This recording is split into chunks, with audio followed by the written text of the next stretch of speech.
Hello friends, നമ്മുടെ പുതിയ വീഡിയോയിലേക്ക് എല്ലാവർക്കും സ്വാഗതം. ഞാൻ ലക്ഷ്മി. എല്ലാവരും സുഖമായിട്ടിരിക്കണമെന്ന് വിശ്വസിക്കുന്നു. നമ്മൾ ഇന്ന് തയ്യാറാക്കുന്നത് വളരെ ഹെൽത്തി ആയിട്ടുള്ള ഒരു മല്ലിയിലയുടെ ചമ്മന്തിയാണ്. അപ്പോൾ നമുക്ക് വീഡിയോയിലേക്ക് പോകാം. ചട്നി തയ്യാറാക്കാനായിട്ട് ഞാനിവിടെ കുറച്ച് തേങ്ങ എടുത്ത് വെച്ചിട്ടുണ്ട്. നമുക്കിതിലേക്ക് ആവശ്യത്തിനുള്ള മല്ലിയില ഒന്ന് ചേർത്ത് കൊടുക്കാം.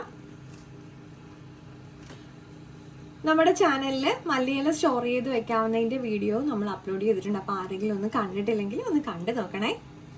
നമുക്കിതിലേക്ക് ഉപ്പ് ചേർത്ത് കൊടുക്കാം. നമുക്ക് 2 കഷ്ണം കറിവേപ്പില ഒന്ന് ഇട്ട് കൊടുക്കാം. നമുക്കിതിലേക്ക് എരിവിന് ആവശ്യത്തിനുള്ള പച്ചമുളകോ അല്ലെങ്കിൽ കാന്താരിയോ ചേർത്ത് കൊടുക്കാം. ഇതിലേക്ക് ഞാൻ 2 ചെറിയ ഉള്ളിയും 1 കഷ്ണം ഇഞ്ചിയും കൂടെ ചേർത്ത് കൊടുത്തിട്ടുണ്ട്. നമുക്കിനി ഇതൊന്ന് അരച്ചെടുക്കാം. അപ്പം നമ്മുടെ മല്ലിയില കൊണ്ടുള്ള ചട്നി ഇവിടെ തയ്യാറായിട്ടുണ്ട്. അപ്പോൾ എല്ലാവരും ഒന്ന് ട്രൈ ചെയ്ത് നോക്കണം. നമുക്ക് എളുപ്പത്തിൽ തന്നെ തയ്യാറാക്കാം. നല്ല ടേസ്റ്റിയാണ്, അതുപോലെ തന്നെ ഹെൽത്തിയുമാണ്. അപ്പോൾ നമ്മുടെ ഇന്നത്തെ വീഡിയോ എല്ലാവർക്കും ഇഷ്ടപ്പെട്ടിട്ടുണ്ടെന്ന് വിചാരിക്കുന്നു. അപ്പോൾ ലൈക്ക് ചെയ്യാനും ഷെയർ ചെയ്യാനും കമൻറ്റ് ചെയ്യാനും മറക്കല്ല. അടുത്ത വീഡിയോയിൽ കാണുന്നവരെ നന്ദി, നമസ്കാരം.